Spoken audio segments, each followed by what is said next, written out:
Hello again, grade 5/6s. We have another Scratch lesson for you guys today.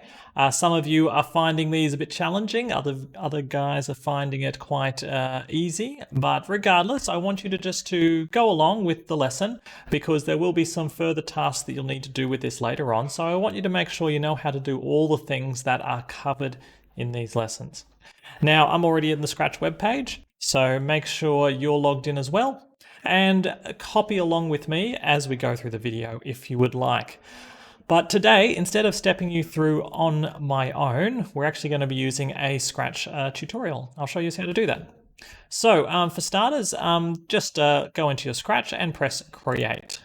Okay, when you have pressed Create, you give it a second to load, it will come up with just our regular blank page, if the school internet here can handle it, which it might not be able to. Okay, let's have a look. There we go. Very slowly loading. It's my internet. I'm on my phone's internet. Okay, that's fine. Okay, now once you are in Scratch, what we're going to be doing is we're actually going to be using this little tutorials button at the top up here. Okay, I want you to click that tutorials button. And there's actually a bunch of tutorials here that teach you how to use Scratch. Now, you guys would probably find many of these easy already based on what we've done. The ones I've done with you have included parts from lots of tutorials in one lesson. But the one we're going to be using today is this one over here called Pong Game. Okay, Pong is a very old video game and we're going to be making something a little bit like that. It's a little bit different, but you'll get the idea. Now, what happens is there is a little tutorial box that opens down the bottom here. And this is actually going to teach you what to do. You can play this video and it'll give you a brief idea. And then you'll copy along with the instructions. So let's have a look. I will go to the next one here. Okay. All right. So it's going to show us first we have to choose a backdrop. So add a backdrop. All right. Then it says you have to add a ball. So it's going to tell you what to do, but you need to actually do them, okay? So let's go back. Add a backdrop. I'm going to pick a backdrop, okay? So I'll go down here, add a backdrop. I might pick something that'll work for a Pong game. Let's have a look. Let's try something simple like... I might choose these basic stripes. A little bit boring, but you know what? I'm going to go for some stripes.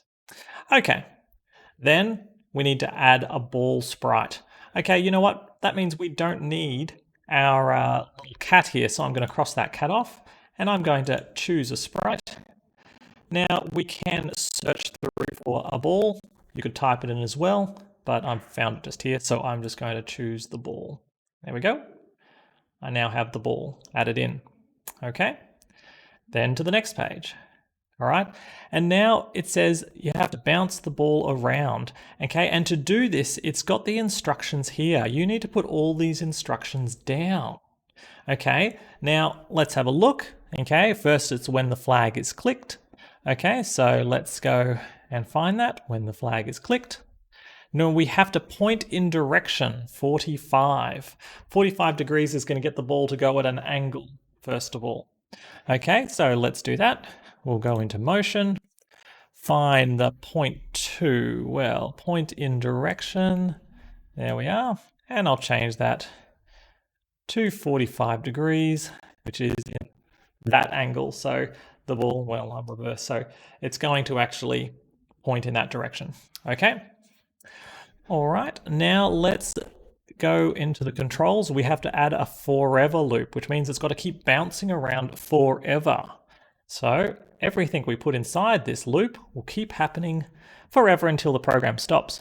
And now we've got it to move some steps. So let's go to motion. Let's get out our move. And we'll get it to move. 15 steps will do. There we go. And then if on the edge, bounce, which means bounce the other direction but keep going. Okay, so let's find that. If on the edge, bounce. So it's just going to do this forever. It's going to move 15 steps and then bounce if it hits the edge. Okay, that's fair enough. When the flag is clicked, let's just press our flag, see how it goes. Okay, bouncing, bouncing, bouncing. All right, looking pretty good. Our ball is now bouncing all over the place. Easy. All right, I'll stop that. There. Then we go to the next step. Okay, now we have to choose a sprite. We have to choose this paddle. Yeah. All right, let's go choose a sprite. Okay, now we could go down and find P. You could also just type in paddle up here, whichever way you would like. Paddle. There it is. All right, now we have a ball sprite and a paddle sprite. Easy enough. Okay, so let's go to the next step. And then we have to put the instructions for the paddle in. Now the paddle is going to follow our mouse around. Okay, it's going to follow our cursor. So I need to actually put my paddle down the bottom here. Okay, because it's going to move along the bottom. And then when the flag is clicked forever, set X to mouse X. Okay, so let's do that one quickly. All right, events. When the flag is clicked, do this forever. And set the X to mouse X. Set X to... Now we need to get mouse X and put it in there. Now, where is the mouse X? X position. Let's find out where. Does it tell us on the next slide? No, it doesn't. So we have to get this mouse X part here. All right, let's have a look. There it is in sensing, which is the light blue. There's one called mouse X.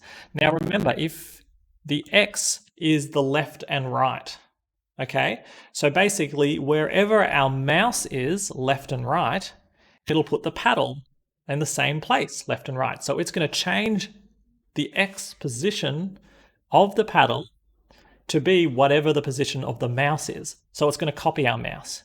So now, if I start the flag, you can see the position of the paddle, that little green thing there, is whatever my mouse is. It just copies my mouse. If I move my mouse over, the paddle comes with it because it's setting its X position to whatever my mouse is. And you can actually see just under here, this number changing as I move it. See, it's copying the X position. The X is changing with my mouse. Pretty easy. Okay, nice.